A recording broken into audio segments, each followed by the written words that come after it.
Welcome to another episode of AI Product Leader. Every week we shine a light on what it really takes to join the AI world. Real conversations with real AI builders, founders, product leaders, experts, technologists, and everything in between to understand where the world of AI is right now and what that path looks like, whether you're building AI products or a career in AI. Have a question or topic?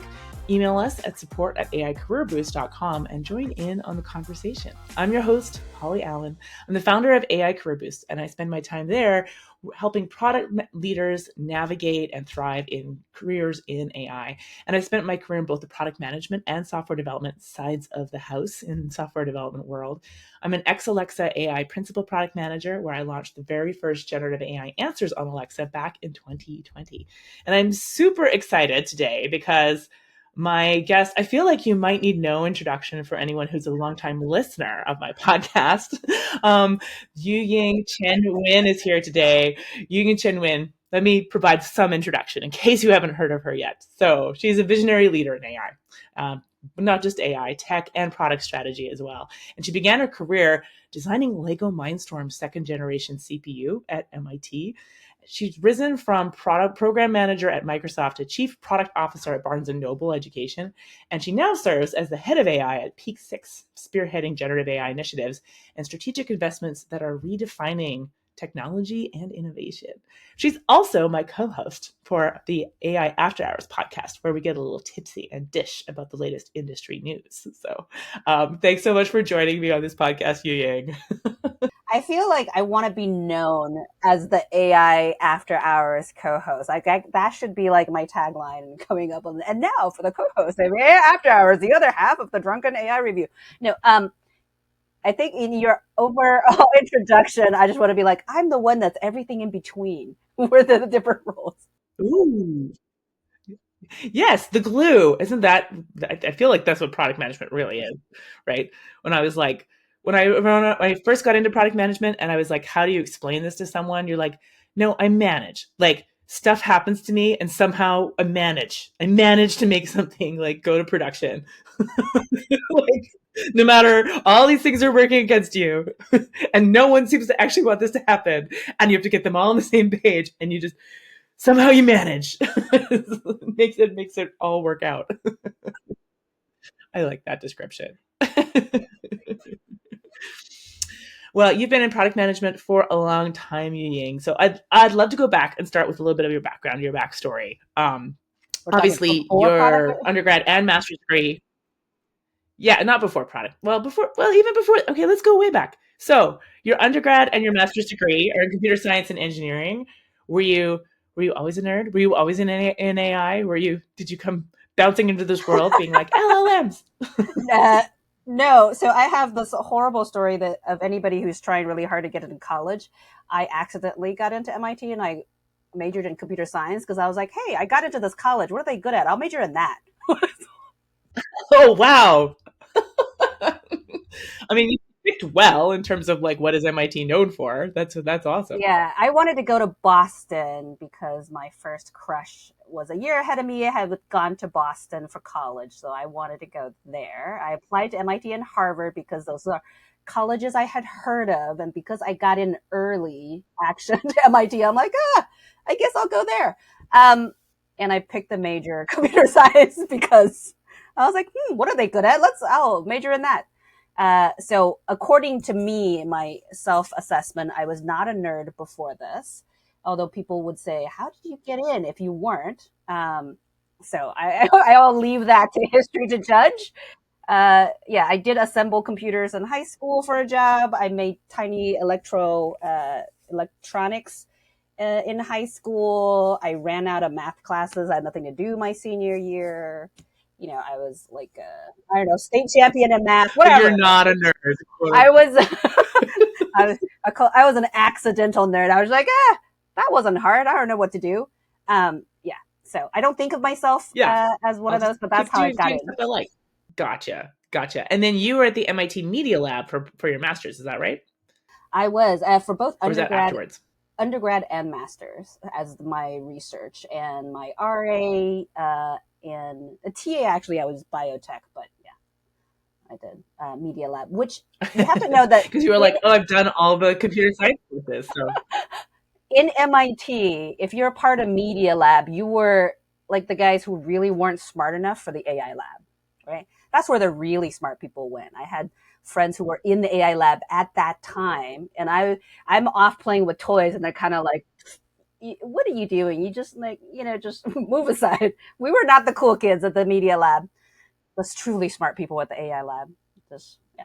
I remember it being very cool. So when I was there during my master's, I remember going to the media lab, and they were doing really cool stuff, but I remember kind of going, but what like problem are they solving? And everyone's like, yeah, that's not how the media lab works. Like they were building like there was like a helmet that could detect your like your breath and your pulse, and then they built this giant Lego castle that like every time your heart beat, the sentries would march around in a circle, and like every time you breathed, the flag would wave.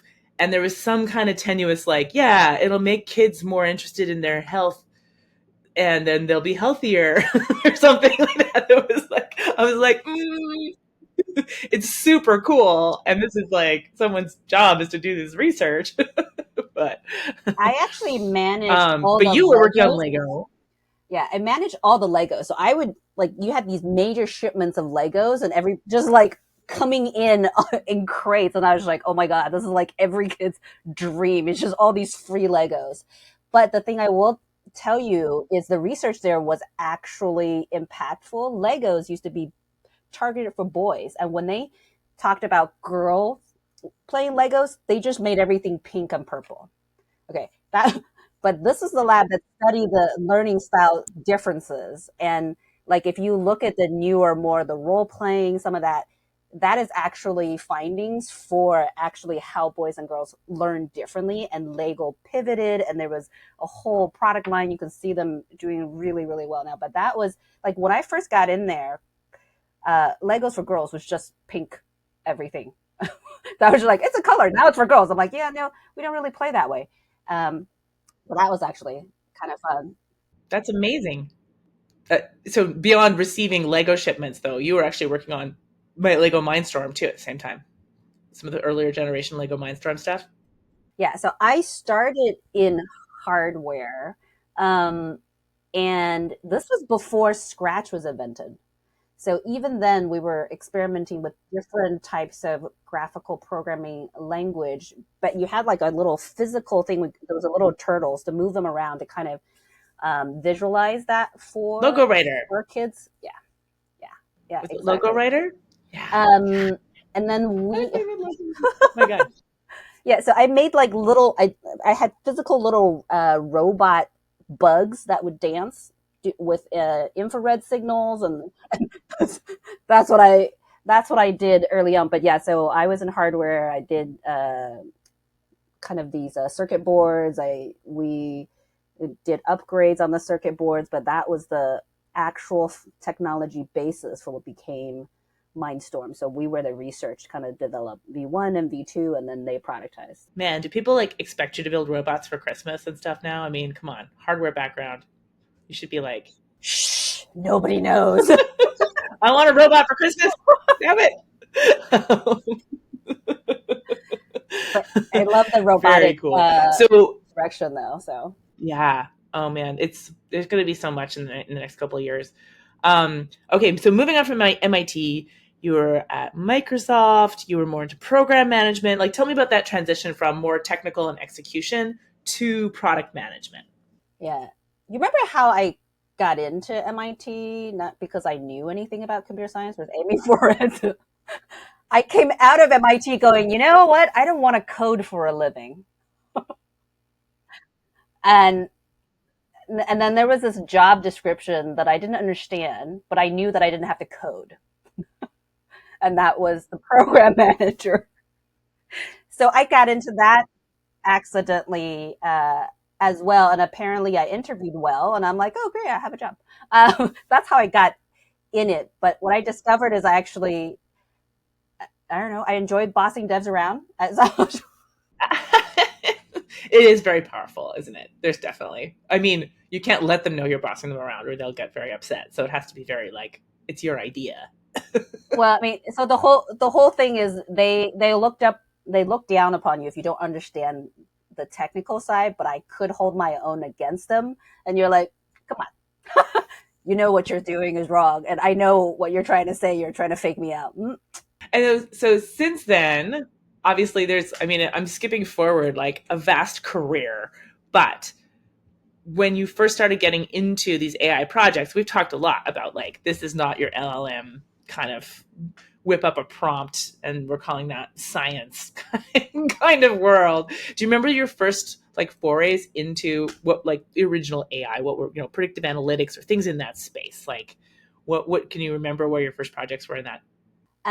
Yeah, there was two. So I got into ed tech with language learning, and two pieces. So one, we actually did do predictive fraud detection because we were an expensive retail product, and people would buy a yearly subscription and resell tokens and get people to log in. So we actually did have fraud and anomaly detection just to catch those guys who were scamming our logins. Nothing to do with language at all. But then on the language side, because we were language learning, it was part of a kind of a PR and marketing theme, but we brought in kind of academic models out of Cambridge and Carnegie in terms of speech recognition. So we can say that we had AI in our language learning even way back when. The accuracy was horrible, but the marketing was great. Yeah. It was using AI. Was that enough to sell things at that point yet? Or you still, was that? Well, I mean, it made you sound cooler. I don't know how much sales it actually picked up, but it definitely sounded better than not having some. Yeah, no, totally. And then you've been in AI since then, it seems like. So and interestingly, I've seen you've had these, right now you're head of AI, you've had chief product officer, but for AI and platforms. I'd love to see how do you see all these different roles that are floating around now? Is like, is there a distinction between head of AI and like head of product at an AI company? Like, are they very different in terms of what you're doing day to day too? Um, I think it's getting figured out. I think the roles are right now much more specific to the people in them. Like my head of AI role did not exist until I arrived. So I kind of just wrote it based on what I wanted to do and what they were willing to let me do. And I actually often think that chief product officer is very similar, right? So you talk about like how do we define product, but as you get into industry or as you get to up to the C level, you still kind of draw your own boundaries for chief product officer. How far do you go into technical? How far do you go into business? How far do you get into sales or not, right? You can define those. So this is what appeals to me, that right now both of these roles, whether you're on the product side for AI or you're the AI side for an entire company, you get to define your boundaries based on what you want. That's kind of my favorite part. And there is no one that looks like any other role. Even when I get recruited and pinged for all kinds of different roles, every one of them looks different. Hmm. Yeah, and do you think is that specific to even more so in AI or head of AI because companies are kind of unsure of where it fits and what they want? Yes. Even more so for AI, different size companies and different verticals, they have a different idea for how far, how deep they get into it. How much does regulatory compliance play into it? How much do they want more of a business push versus a technical depth build out? And everybody has a different idea. Yeah, yeah, that totally makes sense. So it feels like you have to come in with your knowing your strengths and really find the place where you fit when you're looking for evaluating those roles. They want you to help them define it. Like they will come up with JDs. I often get pinged before JD is even out, and I realize like HR has no idea what to base it on. Neither does the person who's hiring. Like they're like, what's the? Usually you copy a JD from somewhere else, and then you start modifying. But that doesn't exist. What they really want is for you to be able to articulate. Like I think for you guys, based on your background, your direction that you want to go in, your risks, your regulatory environment, you should do the following, or you have choices between these depending on you know big investment, small investment, long term, short, spike, going for IPO, all those kind of things. Yeah. Yeah. Yeah, totally. Well, tell us. Can you, I don't know how much you can share about what does it look like at Peak Six? What kind of things are you in charge of, and what kind of things do you get to play with day to day? So Peak Six, I think most people say I have the coolest role I've seen. So I have a build row. So we get to build an internal platform that is used across all of our companies that is LLM based.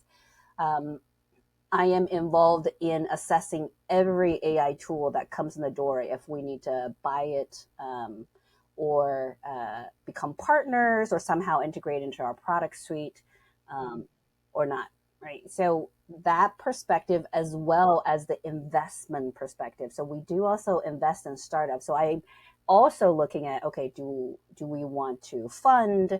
What do we think the growth is? Is there kind of partnership with one of our companies? So it is a really super fun role of being able to do everything at the same time of what do you call it? Buy, build, partner, and invest. Oh, nice. Yeah, you don't have to choose. You get to do all of them. Yeah. So I also have to do all Normally, the that's like governance and the regulatory and all of that. And I do say fun stuff right now because you really have to know it. You can't know it without doing it. And the regulation changes really fast. There's a lot of ethical, philosophical discussions that you get into, which is a bit nerdy, but it's also fun as well. That part is unusual. I don't usually get into that space. yeah. Interesting.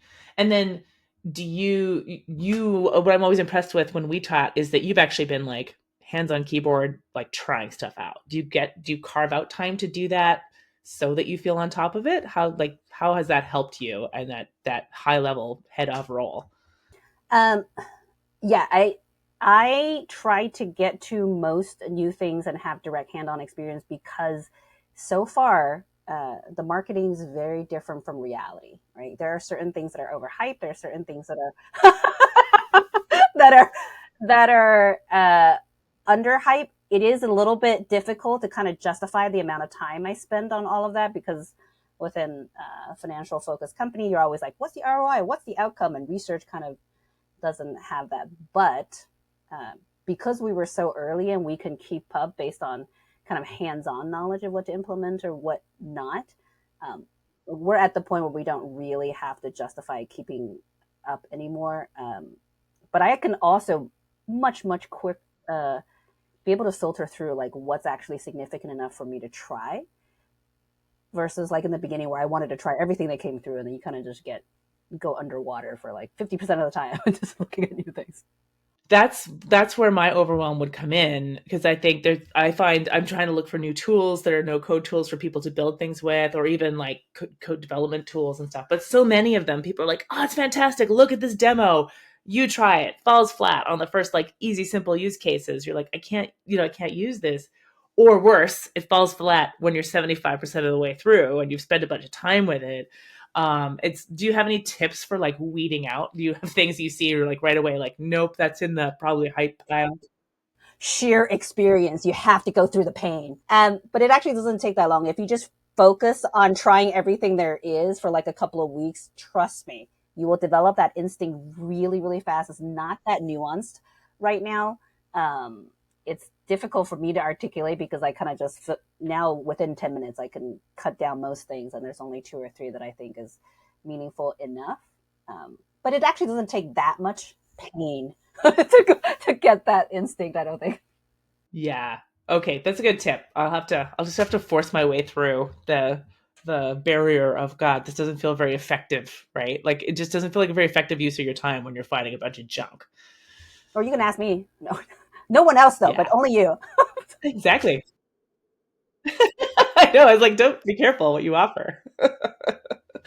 Fantastic. Well, it's so inspirational to hear your background and what it's like as a head of AI. Yuying, I want to thank you so much. Do you have advice for folks who are interested in getting into AI?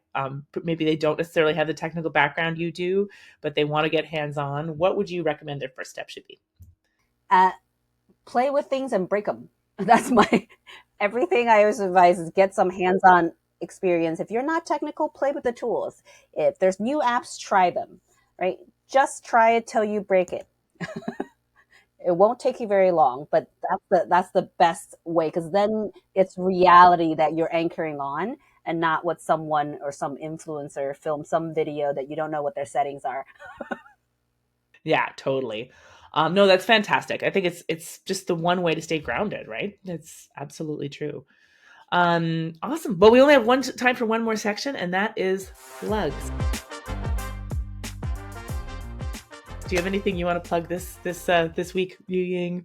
Well, first and foremost, we have our fabulous podcast that fabulous co-host who you can see here. Yes. So We should like rock, paper, scissors over yeah, who gets to plug it. yeah, exactly. So obviously the AI After Hours podcast that near and dear to our hearts. But I also have a newsletter that you can subscribe to either on LinkedIn or on Substack at ewing.substack.com, which I do break down some of the analysis. You can see some of the recommendation of my filtering there. If you're not lucky enough to be Polly and can just ask me. No. That's right. Exactly. Really, Yuying's Substack is amazing. It's super high value. I highly recommend it. Do go check that out and give her a subscribe.